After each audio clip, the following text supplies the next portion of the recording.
Hello, readers of Every Word, and welcome to Every Word 365. I'm your host, Christina Munoz-Madsen. Today we're reading Joshua 6 through 8. Who remembers the song about Jericho and the walls that came tumbling down? Go ahead, you can sing it. And the walls came a-tumbling down. I don't remember it very well, but I remember learning it and singing it as a child, and that's what we got to read about today. So, of course, I'm including a link from Got Questions on all of that. And while that story is fairly well known and shared often, the next one certainly is not. I can say with confidence that the story of Achan is probably upsetting to at least some of you. I get it. I really do. But I feel like this is why it's so important to read all these Old Testament stories, so we really do learn to revere God as the creator of all things.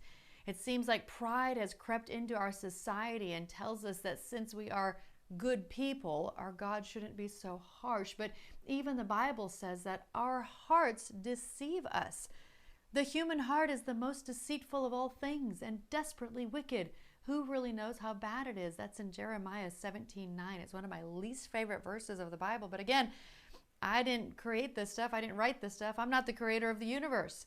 We must recognize that since the fall of man, when sin entered into our world, we are sinful creatures. Now, we don't have to hang our heads and mope around feeling bad about that for one reason and one reason only: Jesus.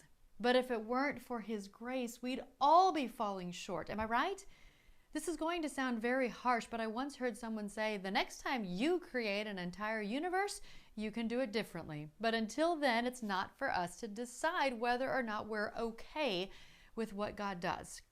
So, of course, I'm including a link for more on that story in the Bible, what we can learn from it, and a little bit on maybe why it happened the way it did. But again, we're all just guessing and theorizing based on what we read today. Are you tempted to disobey God today, concluding it's my life and I can do with it as I please? Then stop and consider, what will disobedience cost you personally? How will it affect others around you? God has strength for you to overcome instead. Will you turn to him right now and trust that strength? That is in today's daily walk. And I just think it's so good, and some good questions for all of us to ask ourselves. Don't forget how important it is to stick with us until we get to the New Testament.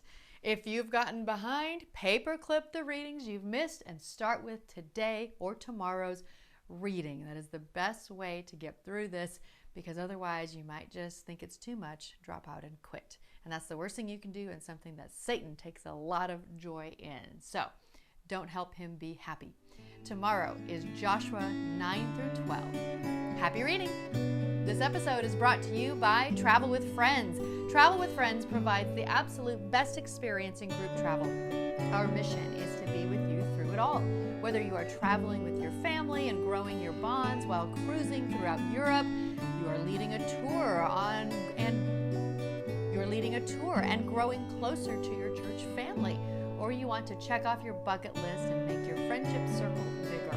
With every trip, we are here for you. Just give us a call, 501-379-9226, or email friends@travelwithfriends.com, or click the link in the description and let us make your travel dreams come true.